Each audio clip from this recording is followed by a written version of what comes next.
রাজনীতিতে এখন আসলে স্থিতিশীলতা কতটা দেখেন, নির্বাচনের প্রস্তুতি কি দেখছেন কিনা কমিশন? রাজনীতিতে স্থিতিশীলতাহীন বাংলাদেশ, আমরা স্থিতিশীল হতে চাই, কিন্তু এত বড় একটা আন্দোলন হলো, গণ অভ্যুত্থান হলো, স্বৈরাচারের পতন হলো, এখন কেন স্থিতিশীলতাহীন?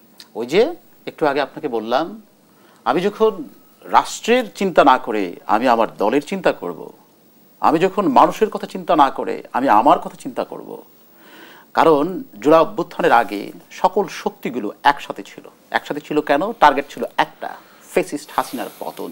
এই জন্য সবাই একসাথে ছিল। ফ্যাসিস্ট হাসিনার পতন হওয়ার পরে এখন টার্গেট হয়েছে রাষ্ট্র পরিচালনা। রাষ্ট্র পরিচালনার জন্য 5টা রাজনৈতিক দল, 10টা রাজনৈতিক দল ধরেন, তারা 10 ভাবে চাইবে রাষ্ট্রটা পরিচালনা করতে।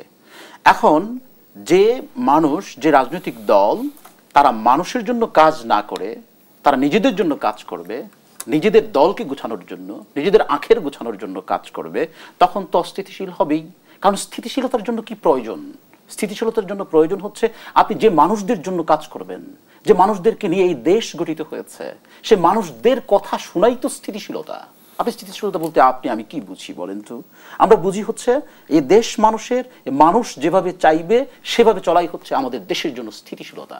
যদি আমরা এর বিপক্ষে যাই কিছু করি না কেন, সেটা আমাদেরকে অস্থিতিশীল করে তুলবে। আপনি দেখুন আইন শৃঙ্খলা পরিস্থিতি, এই যে আজকেও আমি পত্রিকায় দেখলাম এখানে আসার আগে দোহারের একজনকে গুলি করে হত্যা করা হয়েছে, কুপিয়ে হত্যা করা হয়েছে। তার মানেটা কি? মানে হচ্ছে দেশের আইন শৃঙ্খলা পরিস্থিতি অত্যন্ত নাজুক পর্যায়ে চলে গেছে, এবং এটা কিন্তু ওয়ার্স্ট হবে এভাবে যদি চলতে থাকে। এটার অর্থ হচ্ছে একটা স্থিতিশীল দেশ তৈরির জন্য প্রয়োজন ওই দেশের মানুষ যেভাবে চায় সেটা, মানে আমাদের একটা নির্বাচন প্রয়োজন। নির্বাচন ছাড়া এই দেশ স্থিতিশীল করা সম্ভব না।